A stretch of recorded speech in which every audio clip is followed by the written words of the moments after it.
Today's guest on the shallow end is Alex Efron.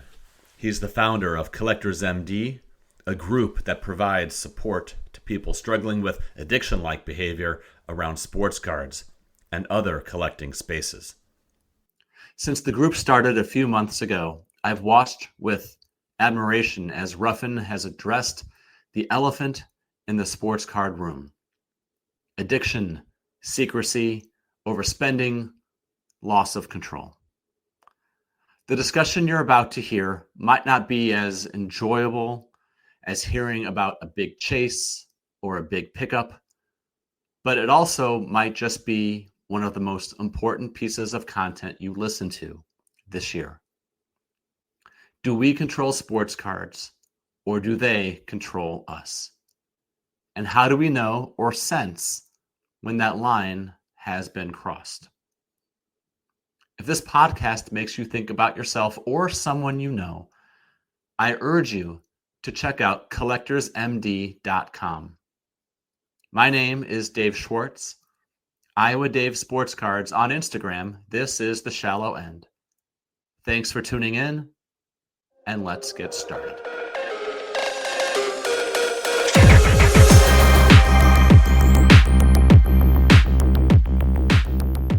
Welcome now to the podcast. This is Alex. Alex, I'm very excited to have you on. We were chatting before we hit record about some of the reasons for doing what you're doing with Collectors MD.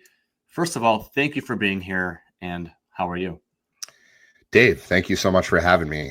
Really appreciate you giving me the opportunity to come on the show, talk a little bit about what we're doing at Collectors MD. It's been a little over 2 months now, so there's a lot to discuss and some exciting announcements that we've been working hard on. So yeah, man, thank you for having me. Before we get into what I anticipate being an important and necessary conversation, for those people who are listening or watching and have not heard, can you explain what Collectors MD is and what the mission is? Absolutely. So at its core, the mission of Collectors MD is simple. It's to bring support, awareness, and accountability to a space that often blurs the line between collecting and compulsion. We're not anti-hobby by any means. We still love the hobby. That's, kind of something that comes up quite a bit. It's not about shaming people for enjoying cards or sneakers or comics or whatever they collect. It's about recognizing when the lines get crossed, right? When what used to bring joy starts to cause stress, damage relationships, or drain your finances. There are people out there who are silently struggling with this, spending money that they don't have, hiding purchases from their loved ones, chasing hits, feeling that dopamine crash the second the break ends, and no one's really talking about it, at least not in a way that feels safe or judgment-free, right? So that's where Collectors MD comes in. That's what we're here for. We host weekly support meetings. We put out content that speaks honestly about mental and emotional toll, the mental and emotional toll collecting can take. We're building a space where people can be real about their experiences without feeling alone or ashamed. We're also advocating for change within the hobby, within the industry, things like better safeguards, self-exclusion tools, transparency from platforms and breakers. Because if the hobby is going to keep evolving, it has to do so responsibly. So yeah, this isn't just a content brand or a passion project. It's a full-fledged movement. It's one rooted in personal experience, real conversations, and the belief that you can love the hobby and hold it accountable at the same time. And to be clear, oftentimes what gets most associated with addiction and gambling, and my mind went to Gamblers Anonymous when you first started going. And I know you've talked before about how there's a corollary there between the two. Yeah. But people consider the breaking side of collecting to be more associated with gambling and addiction. But really, it's not just that. It can also be toward just the small purchases on eBay and ComC and just buying and buying and buying. Is that correct? Yeah, that's 100% correct. While breaking, I think, mimics gambling, more clearly. Any form of purchasing something that you don't know the contents of, even if that's like a $2 value pack at Target or Walmart, is technically gambling. It falls within that category. So absolutely. I mean, gambling has existed within collecting, specifically with sports cards for decades, uh, pretty much ever since it became popular. It's just become more and more glorified, especially by the manufacturers and the higher powers within the industry. They're creating mechanics, they're creating features within their platforms that mimic gambling to such an extent that it screams, for reform. I mean, there has to be something that's put in place to protect the end consumer that is, ultimately super vulnerable to falling down the wrong path. Before we get too deep into the conversation, people might want to know what your background is. So who is Alex and what are your ties and history with the hobby? Yeah, so my name is Alex Efron. I have been a collector my entire life. Started out really as sneakers. I was a big sneakerhead, and I still am to an extent for many, many years. I, at one point, had over 500 pairs of sneakers, somewhere around my mid to late 20s. When the pandemic hit, I was reintroduced to the sports card hobby by a friend that I grew up with, and I was invited to basically join a break group called BOGO Breaks, where we were breaking on Instagram and Facebook on a daily basis. This was early on in the pandemic, say started around like April or May of 2020. And I got sucked in really fast, having that sort of collecting gene in me. I just have always loved to collect not just sneakers, but memorabilia. I mean, I collected trading cards when I was younger. I grew up in the 90s, so obviously Pokemon and Michael Jordan and, Upper Deck, Fleer, those were all deeply rooted in my childhood. And so, the current state of the hobby, or at least the state of the hobby in 2020, was just so attractive to a collector, right? Especially someone who was collecting sneakers, which take up a lot of space. As you can see behind me, this is what's left of my collection. But, at one point, it just got so out of hand. My wife, my girlfriend at the time, was scratching her head, like, how are we going to... Did I just lose you, Dave? No, I'm here. You mentioned Oh, if you can see me. You said if you can see behind me, so I decided to make you bigger on the screen. Got it. I was like, where did he go? Yeah. So my wife, would give me a hard time. Every purchase, every week there was a new release, and I'd have boxes coming in, and the stacks were to the ceiling, and I was finding any and every crevice of our home to store sneakers, and it started to really get out of hand. So the idea of collecting sports cards, or fully replacing, but replacing the sneaker obsession with something a little bit more accessible and, I guess, collectible in terms of how much space it takes up, was just really attractive to me. So I got sucked into the hobby, first on the breaking side, but then started to join breaks, started to open personals, quickly found a few shops that I would constantly break with, or, purchase those personals from. And that started to spiral. And, I was also gambling, online gambling. Blackjack was my kryptonite. So I think like the sports card really fueled that behavior, where, there were cycles where I was joining $2,000, $3,000, $4,000 breaks, getting skunked, and then going and playing blackjack to try to recoup my losses and doing it all over again. So it got out of hand pretty quickly. And so over the last couple of years, I've been toying with this idea of Collectors MD. I have experience going to GA meetings. I've participated in outpatient treatment, actually at a local facility here in Jersey called Right Choice Recovery, where they focus on problematic gambling and overcoming that addiction. That was like an 18-week program that I did about a year and a half, 2 years ago. So I have the experience, through GA, through therapy. Not an expert in the space. I'm not a licensed therapist or a doctor or clinician or anything like that, but I've experienced the highs and lows of addiction firsthand, and I feel strongly that this area is completely lacking within the hobby, within the industry. And so I've been, again, toying with this idea of Collectors MD for some time now. And a little over 2 months ago, I just decided to bring it to life, and it's been a rocket ship ever since. So what led you to come to the conclusion that this was something that needed to be within the hobby? So you felt what you were going through, and I really commend you for working through it and getting help, and that's incredible. What were sort of the motivating factors for wanting to first identify the signs that this was also happening within the hobby, one, and then two, to do something about it?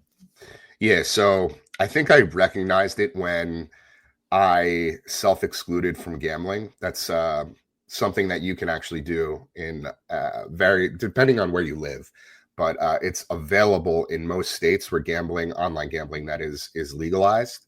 So I self-excluded in the state of New Jersey, first for a year, because you have two options. You could either do a year or 5 years. So this was back in April of 2023. I self-excluded reluctantly for a year,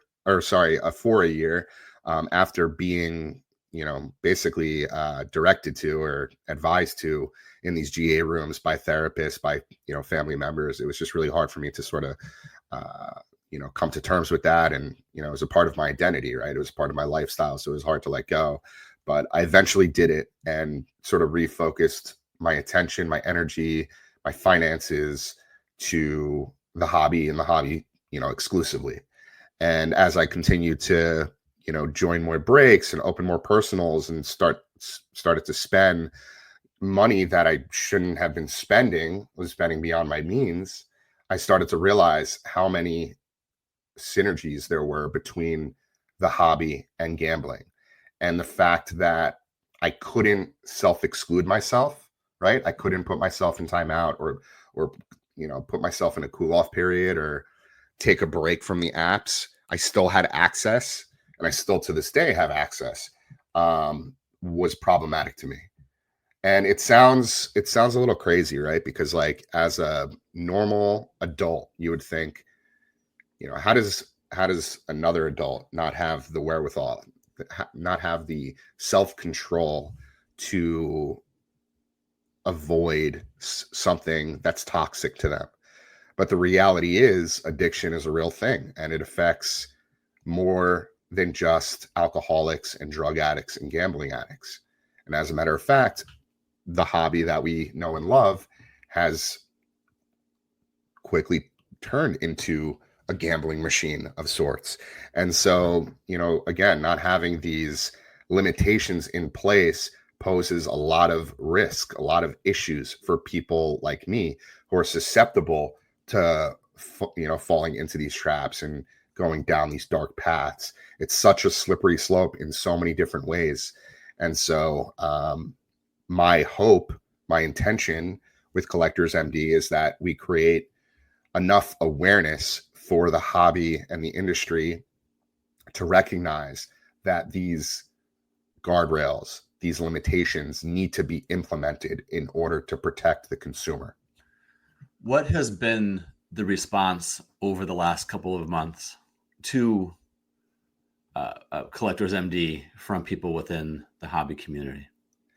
It's been received extremely well. I mean, I was honestly taken aback a little bit, especially when I first launched it. I had people reaching out who wanted me to come on their podcast and talk about it. I mean, this was like just a couple days in, a week or two in, and I didn't quite realize what I was getting myself into, because this is, surprisingly, I think to a lot of people, an area of focus that people have been talking about or at least thinking about for a very long time.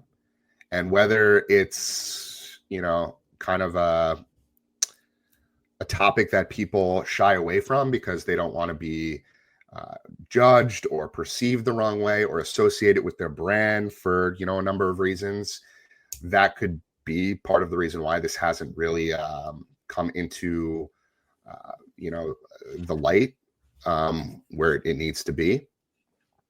But I think with Collectors MD, it's allowed for that. It's allowed for people who feel like they've been alone for far too long to have a sense of community. And that's what we're doing with the weekly support meetings.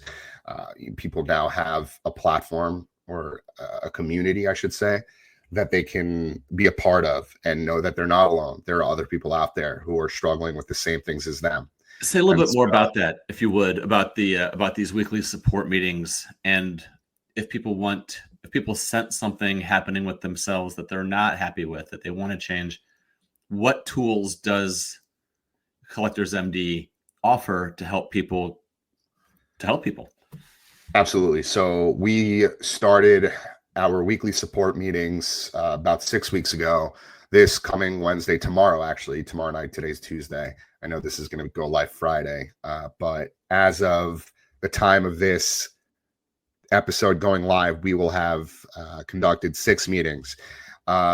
Those meetings basically have been inspired by my experience in GA, where we have a foundation called the Collectors MD Recovery Guide, which is basically an adaptation of the Gamblers Anonymous Yellow Book, which covers the 12 steps of recovery. There are 20 questions in there for anybody to read through to see if they potentially have a problem. And it goes through a variety of parts, ranging from, when spending turns, to the cycle, to momentum versus intention, to defining recovery, and really just digs into all these details about addiction and about how, people can fall into these cycles within the hobby. And so we've had a really, really positive turnout. There's actually a Google Forms link that you can go to and answer a handful of preliminary questions, so that we can collect your information and ultimately add you to these meetings. But we I think it was the week before last, we had our biggest turnout so far, which was 17 total participants, which was really, really awesome. And it's helped a lot of people so far. And I only expect it to grow. I understand how important privacy is, obviously. But just what are some of the broader general topics that come up at the meetings? You mentioned you had 17 people a couple of meetings ago. What are some of the broader things that come up there subject-wise that if you brought them up here, somebody who is struggling, and either they know it or they don't know it, might recognize something in themselves, saying, like, we've talked about X, Y, and Z, or situation, something, whatever you can say that still protects people's privacy, of course, that still on a broader spectrum might help somebody else down an easier path. Absolutely.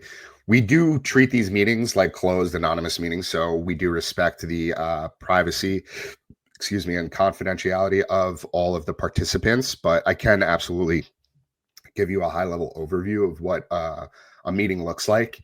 We basically just start out going through the guidelines, quick about Collectors MD, and things like it's a confidential and judgment-free space. Participation is optional. You only speak if you're comfortable. Listening can be just as powerful. We appreciate honest and respectful sharing.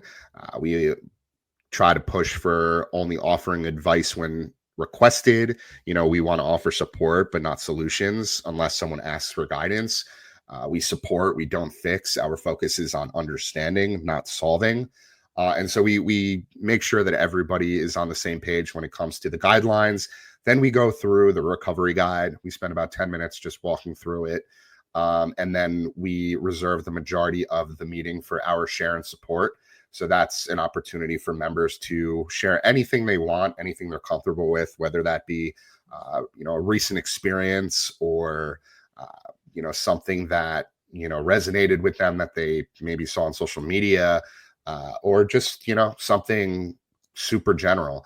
We also include a discussion prompt each week so that if, people come in and they don't really know what to talk about, we have this on screen so that, it kind of gets people's brain juices flowing. So, for instance, this week, the discussion prompt will be the stories we tell ourselves, how justification keeps us stuck. So we basically will explore topics like what are some of the most common justifications you've used to excuse compulsive spending in the hobby? Have you ever convinced yourself something was an investment or harmless fun when deep down you knew it wasn't? How do justifications show up in your language, habits, or thinking? Are there specific narratives like, I deserve this, I'll sell this later, this is my last one, that you catch yourself repeating? And what would it look like to replace these stories with more honest, supportive truths? And the objective here is really just to explore how the stories we tell ourselves can either fuel the cycle or help break it. And by recognizing the mental scripts we use to justify compulsive behavior, we can begin to rewrite them and reclaim a more intentional, grounded relationship with the hobby. So again, that's just there for people to,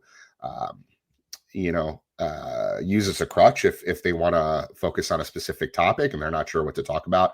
But again, we are very reformed in that we allow any and everybody to talk about whatever they want, as long as they're being respectful to others within the space and are being honest and open-minded.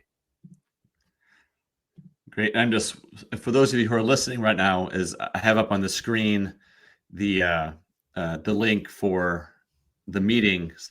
If the Google form that Alex mentioned is here. If you go to the website for Collectors MD, at the top is a resources link, and it can take you to this form among other things. So Alex, in your experience, what are some signs that people can maybe sense or recognize in themselves that might begin to suggest maybe I'm not in control of my hobby experience as much as I think I am, and maybe this experience is more in control of me? Yeah, it's a great question, and it's actually a part of the Collectors MD Recovery Guide. When we have new members join, we will go through these 20 questions that, again, are adapted from Gamblers Anonymous and tailored for compulsive spending and collecting. And basically, if you answered yes to any of these questions, it's an indication that you're in the right place, you're not alone, and we're here for you. So I could go down that list real quick if Sure. Yeah. So basically, actually, you know what? I have an abbreviated version just because, and I'll quickly caveat this. We've had so many people joining, and we try to keep these meetings within 1 hour, that reading this recovery guide ends up taking more time than we'd like it to. While it's extremely important and it's the foundation for our recovery, we want to make sure that we allow as much time as possible for everybody to get a chance to share. So this week I've actually been working on an abbreviated version of the guide for group use. So it's basically just simplified for clarity, reflection, and pacing. And so I'll just read the 20 questions from that version. 1, do you hide how much you spend? 2, do you overspend often? 3, have you sold things to fund your hobby? 4, have you lied about purchases? 5, do you check apps constantly? 6, have you missed work or plans due to collecting? 7, do you get anxious when not buying? 8, have you gone into debt over your hobby? 9, have you broken promises to stop? 10, do you justify everything as investments? 11, do you feel a high when buying and regret after? 12, do you avoid looking at your finances? 13, do you compare your collection to others? 14, do you spend to cope with emotions? 15, have you set limits and broken them? 16, do you buy things you don't actually want? 17, has your behavior strained your relationships or health? 18, does your hobby feel like pressure instead of joy? 19, have you felt out of control? 20, do you worry you have a problem? And again, if you've answered yes to any of these questions, that's probably an indicator that you might want to just take a step back and reevaluate why you're collecting in the first place. And that's all it is. It doesn't necessarily mean that you have a problem or that like you've been diagnosed with some addiction or some psychological issue. It's more so just being self-aware, taking personal inventory, and making sure that you are collecting with intention and not compulsion. And I'm glad you brought that up, because as I was listening to that list of 20 things, a couple of them I checked off myself, namely checking apps too often, and sometimes feeling more stressed out by the hobby than getting an enjoyment from it. But I think it's worth reinforcing that just because somebody maybe sensed one or two or three things in themselves with the list, that doesn't necessarily mean or trigger addiction. Right. But at the same time, it might. And so it's worth thinking about. Have you had Yeah. people come to you in the last couple of months saying that either the guide that you wrote or the appearances that you've made on the things that you've written, other people's podcasts you've appeared on, in which they have begun to recognize certain behaviors in themselves? Yeah, absolutely. As a matter of fact, I'd love to read an email I received from, I won't name their name, but I received an email on Monday morning, and it really hit home for me, just because it sort of reinforced why I'm doing this, right? It made me feel validated in that Collectors MD is actually making a difference. So I'll read this email. Again, it came through actually 2 a.m. on Sunday. Hey, found your resources through some YouTube channels. This is definitely hard to talk about, as I'm sure many collectors feel the same way. But I do think I have a dependency on buying sports cards, not only as a coping mechanism, but also fulfillment. I guess my issue is I really do think I enjoy the hobby from a collector's perspective, but also I like the investment angle. The idea that I can buy these awesome cards that I can enjoy, but will also hold their value potentially over time. I think I'm a smart buyer now, more so than I was a year ago. I don't really prospect on young players so much, so I'm not into the gambling aspect of it as much, but it just gets me going emotionally sometimes, and it's messed up because I feel like this should be a fun thing to do, but it becomes stressful and sometimes financially detrimental to me. I'm not in any serious debt from it, but I definitely noticed the cycle of dopamine rush from getting a card I love to the come down and then back into needing to make a purchase to make any negative feelings go away. Just wanted to share this with you all, and it's comforting to know that other collectors feel this way. Thanks. Yeah, So there's a lot there. yeah, that was really powerful for me, right? Because it's, again, like people don't necessarily realize that they are falling into these cycles, that they might be overspending or overextending beyond their means, or doing something that might be financially detrimental, as he said. But because Collectors MD exists and because people are starting to recognize it, and it's, popping up on people's feeds, and as I join more and more of these podcasts, more people are just talking about it. It allows for a sense of awareness to come into play. People take a step back and self-reflect and ask themselves, hey, do I have a problem? Like, I don't want people to go crazy and like suddenly, have this hypochondriac type of reaction where like, I don't know if I have a problem or not. Do I need to get help? Do I need to start seeing a therapist? That's not what this is about. It's just more so about, again, just creating awareness and a space for people to feel like and know that they are not alone. And I actually just want to quickly mention something really, really important.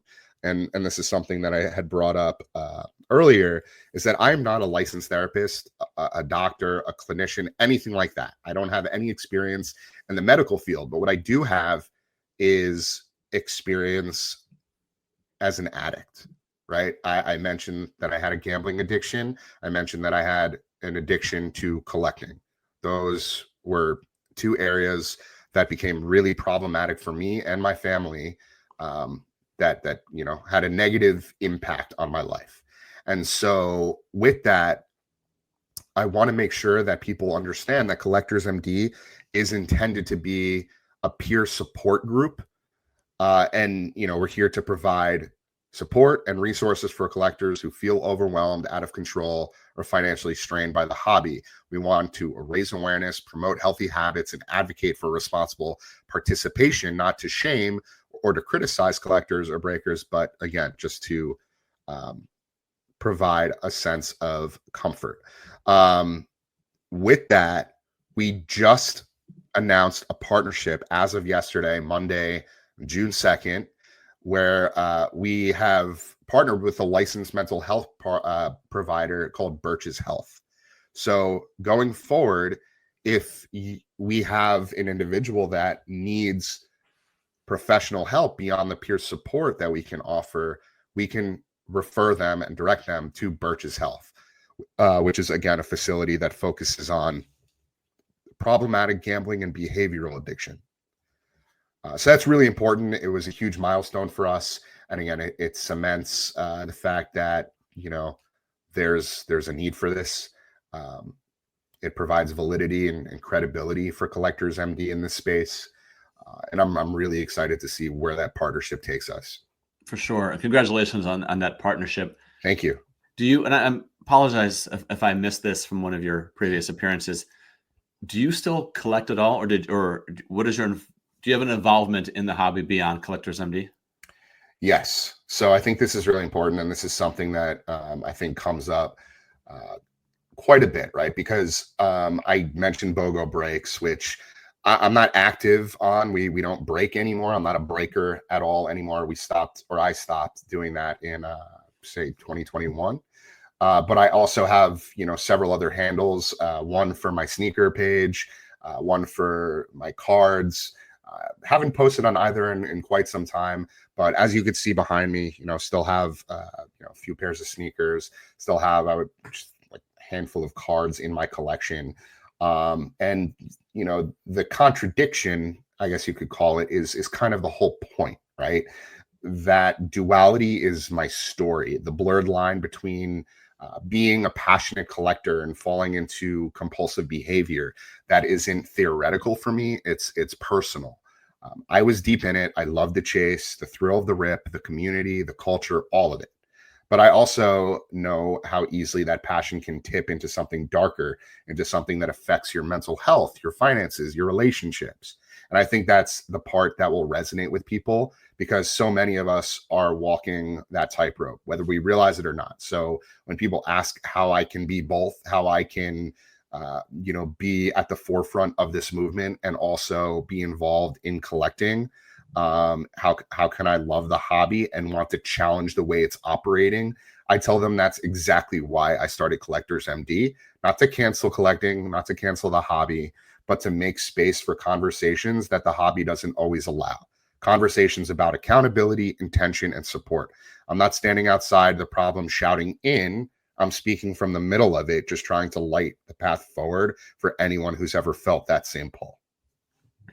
Okay, so there are two things I want to get to before we let you go.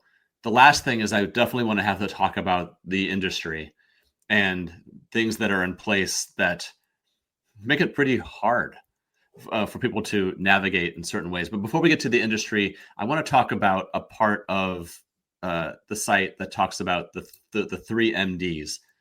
And you were on Denny Carr's podcast talking about the three MDs and said, you mentioned you're not a doctor, but MDs, it's sort of a play on word, and it's right. Mental detox, money discipline, and meaningful decisions. Right. Money discipline strategies, I think we kind of understand what's there. Meaningful decisions. For those of you who are listening to this right now, I have a page on the screen that lists these three MDs. And Alex has meaningful decisions as making decisions based on your values, not hype or external pressure. One is ask, is this bringing me peace or pushing me deeper into compulsion? And then third point, reflect on whether the purchase aligns with your long-term vision. Okay, so we have money discipline as one MD, meaningful decisions as another MD. The one I want to spend a few minutes on is mental detox practices. Sure. I think this is really interesting, and this is what I thought of personally with this. I've mentioned on this podcast and others before that the person who really got me into sports was my mom. She died like 20 years ago, right? But in the weeks and months after she passed, I've not mentioned this part before, as we were like cleaning out her clothes and helping my dad organize all her thousands of books to donate, that sort of a thing. And as he was going through finances, he realized that she had left him with tens of thousands in debt because she loved to. She was an addicted gambler. She would go to the casinos. We knew that. We didn't know the extent to what she was doing there, and because she also handled the finances, she was able to find a way to hide it. Right. And so, over the last 20 years, me, like others in the family, have been a little bit more cognizant of our own behavior. Like, wait a minute, sometimes addiction can be in genetic or inherited or whatever. Right. And think I'm okay for the most part, right? But this mental detox part is where I got stuck. It's where I got froze. It's where I froze on. This idea of meaningful consumption. Does this serve or just distract me? Declutter your space, and mostly take a break from apps, influencers, notification, or product drops. Yeah. Right. I've never been into a break. I don't collect sets. I don't care any of that, but it's the app part of it. Sure. Since I really got back into the hobby, 2020, I guess now, during COVID, coming up on 5 years, I was looking back on the screen time component of my iPhone, which keeps track of how much time you spend online per day. That can be scary. It's scary. And as much as I'm on now, compared to where I was before I got back into the hobby, it has nearly doubled. Sheesh. Right. Yep. And it is those apps. And, my spending is under control. I don't have a big collection. I kind of align with what I want, but just the amount of mental bandwidth that I give over to the hobby is insane.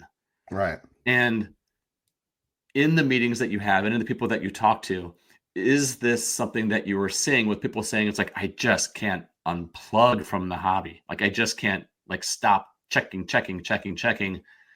for cards, or sometimes even just, I think it was, I forget who, but someone else said, it's like hobby doom scrolling, where you're just going through Instagram, you're just going and going. Is how much do you see this sort of a thing? Yeah, no, I mean, it's a huge part of the cycle that we talk about. And that's why we've implemented it into these 3 pillars, mental detox being the first, right? And when we talk about mental detox in the hobby, we're not talking about quitting or deleting everything forever. We're talking about intentionally clearing up space, bandwidth, physically, digitally, and emotionally, so you can actually hear yourself think again, right? The hobby bombards us with noise. There's new drops almost every day now. Flash sales, influencer takes, hot lists, breaker hype, and it doesn't stop. It's designed not to. The more overwhelmed you are, the easier you are to manipulate. That's how marketing works, right? So the first tool we encourage is mindful consumption. That means asking yourself, is this serving me or is it distracting me? And, am I watching this break because I enjoy it, or because I'm restless, anxious, or feeling that sense of FOMO, into thinking like I need to be a part of this, or, there are going to be consequences, right? We kind of trick ourselves into thinking that. Another powerful piece of mental detox is decluttering, not just your shelf, but also your phone, your feed, your algorithm, unfollowing accounts that might trigger you to spend, muting breakers who never stop selling or never stop hitting you up. You don't owe them your peace of mind, right? We also recommend taking breaks. So intentional time-bound breaks from platforms, from marketplaces, from group chats where it's always about the next chase. You'd be surprised how much clarity shows up when that noise starts to die down. Because here's the truth. You can't make intentional decisions when you're overstimulated. You can't tell what you actually want when you're being told what to want 24/7. So mental detox is about creating space between you and the stimulus so you can respond instead of react. It's not about punishing yourself. It's about creating peace for yourself. We detox not because we hate the hobby or want to exit the hobby or push it away, but because we care enough to engage with it on our own terms versus the terms of the manufacturers, the breakers, and the platforms. All right, so let's now turn to the industry, and I purposely wanted to save this as the last part of the discussion because it can go any number of ways. Sure. When we talk about the industry, we could talk about pick your company, right? But Right. there's Fanatics, there's Whatnot, there's PSA, there's a million others. No, there's dozens of others. What sort of mechanisms within the industry and what they do you see that makes I'm trying to phrase this carefully. What do you see within the industry that makes addiction of sports cards and on all that comes with it that makes it harder to break the cycle?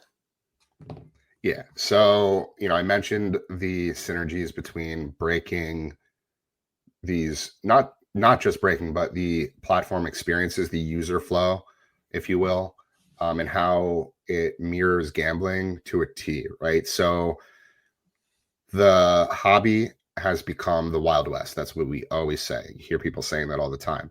And so we are pushing for industry level reforms, not because we want to ruin the fun, but because fun without safeguards turns into harm really, really fast. And I learned that the hard way with gambling, right? We're advocating for basic, very, very basic, very rudimentary consumer protections that already exist in these other industries with similar psychological mechanics. Things like deposit limits, okay? So people can cap what they're spending before it starts to spiral. They can put in their settings on Whatnot or Fanatics that they're only allowed to deposit like $500 a week, something like that. Self-exclusion tools. So if someone knows they need a break, they can opt out and actually stay out. So if you constantly feel that itch, if you feel like you're not going to be able to control yourself later this evening, once your partner goes to bed and you're, tossing and turning and you can't fall asleep, you don't have to worry about, falling into that trap where you're going to pick up the phone, mindlessly start joining breaks and wake up the next morning feeling that sense of regret. Transparency around odds, really, really important. If you're selling a randomized product, the buyer deserves to know what their chances are, just like you would at a casino or like in a loot box. We see this a lot in gaming. We see checklists. Sometimes we see pack odds for manufacturers like Topps. But when it comes to repacks, when it comes to this gray area, these products that are produced by breakers, by third-party companies, there's no transparency whatsoever. We don't get to see any sort of odds, and everything is engineered for the consumer to lose, right? The house is always going to win. This is all just sort of under the guise of the hobby. Next, we have standardized language and disclosure. So no one's getting baited. No one's getting bait and switched by words like guaranteed hits, high roller box, without understanding the real value proposition. And this is especially critical when it comes to live breaking, because the way it's set up right now, again, it is just a free-for-all. It's the Wild West. There's no regulation. There's no third-party oversight. There is no enforcement of ethical practices, just companies and creators cashing in on behaviors that, if this were gambling or even gaming, would be heavily regulated. Imagine this. Imagine if a casino let you gamble with no age verification, no spending limits, no player protections, and no posted odds. That's exactly what's happening here, except instead of chips. Sorry, and that was one of my questions, and I'm so ignorant when it comes to breaking. What I was going to ask is, are there age checks at Whatnot and Fanatics Breaks or whatever it's even called? Do they check ages on those sites? You know what? I'm not 100% certain if it's a part of this. I know you have to put in your age, but there's no way for them to really determine if a kid is going on there and lying about his, birth date. Right. So it's not like walking into a casino where they can check your driver's license. Right. It's completely unregulated. So you do definitely have to put in your birthday when you sign up, but I'm not sure how rigid the verification process currently is, because candidly, I signed up for my Fanatics Live and Whatnot accounts years ago.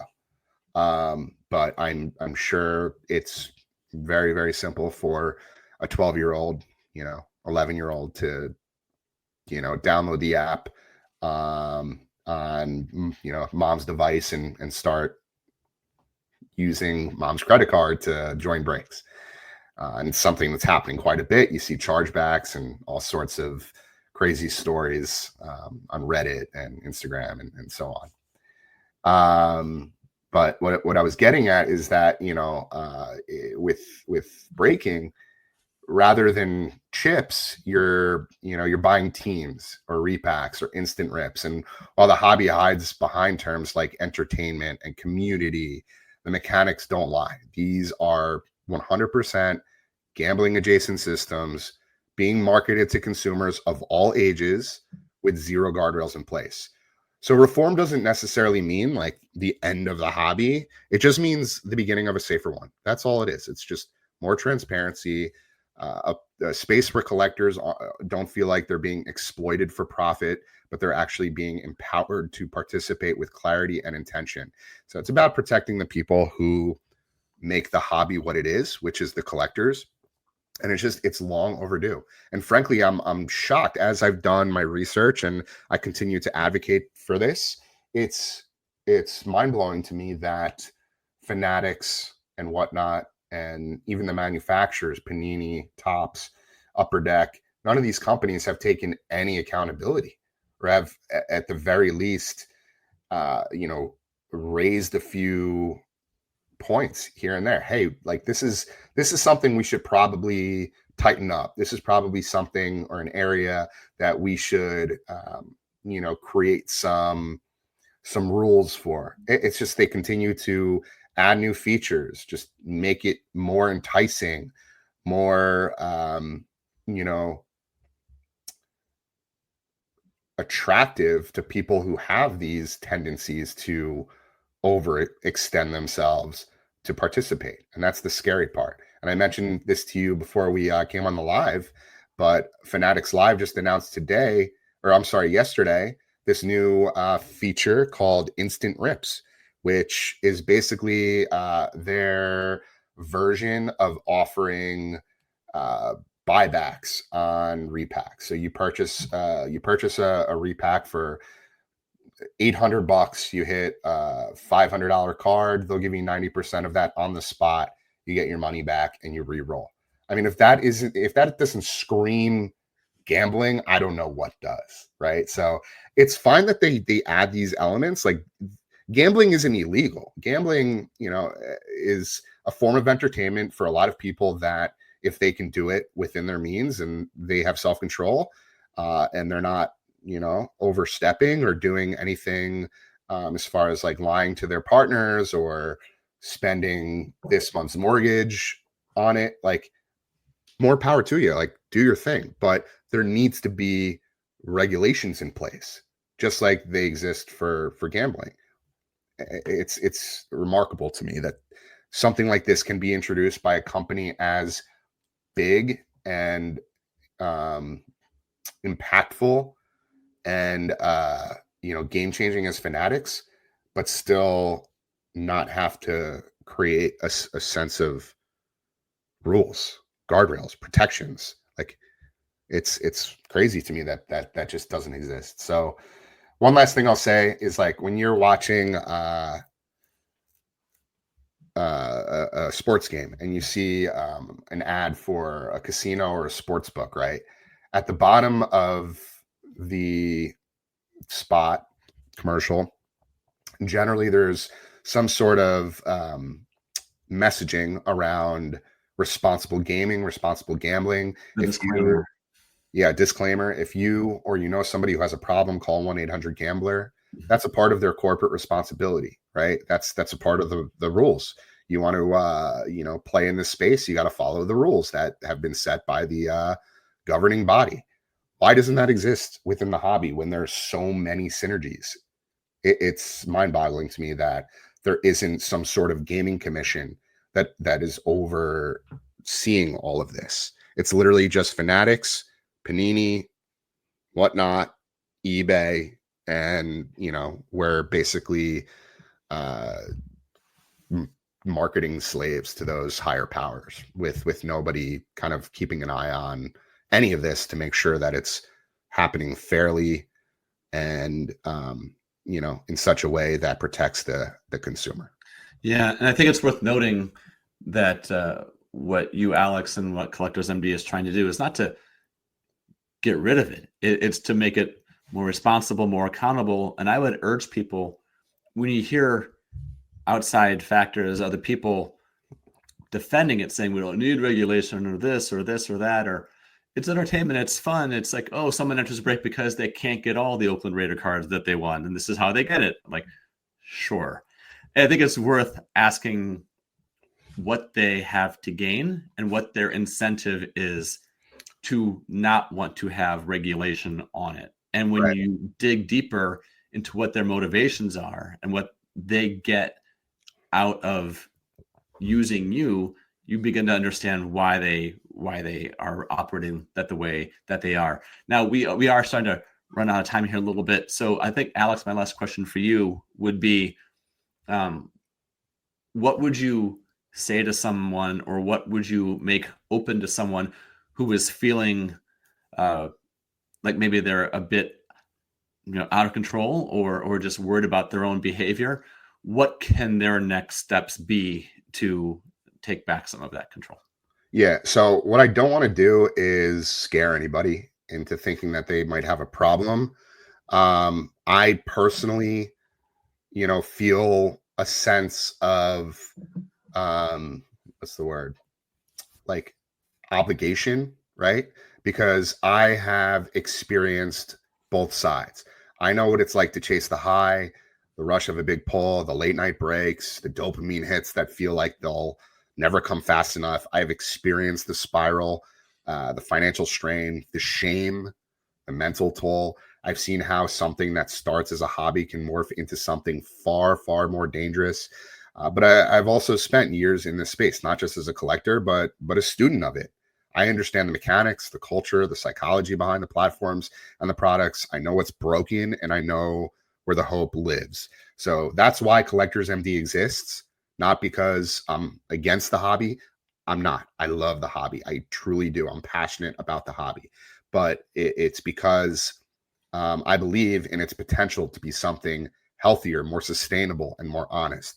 I feel like I bring a rare combination of lived experience with addiction, deep industry knowledge, and a genuine love for collecting. So again, I really want to, push the point home that I'm not here to tear it down. I'm here to help build a better way forward for myself and for everyone else who's ever felt like they've lost control, but still love the card. So if you feel that way, if you feel like you are on a slippery slope and are starting to go down that path where you're overspending beyond your means, you're hiding packages, you're hiding finances, then Collectors MD is here for you. And know that you are not alone, and it's okay. And you don't have to give up the hobby. You don't have to quit. There are layers to it. Some people might have to. Some people might have to take a long break and then, come back to it with a different mindset. But we can identify that together. We can figure that out. And again, with the help of Birch's Health, there are even more professional tools and resources to identify those things. So, if you want to learn more about Collectors MD, you can go to our website, collectorsmd.com. You could check us out on social. We're on Instagram, TikTok, Twitter, Facebook, Mantle, Reddit, a few others. But we want to be wherever the consumer is consuming their content. And we want to make sure that we're providing a space for people to feel that sense of safety, that sense of comfort that, they've been longing for far too long. Alex, thank you for taking the initiative to create Collectors MD. Thank you for your leadership on this issue. Thank you for sharing your story, and I hope that we're able to talk again sometime soon. Dave, thank you so much for having me, man. It was a pleasure chatting with you, and thank you for your support. It means the world. And looking forward to keeping in touch and seeing where this thing goes. All right, man. Take care. All righty.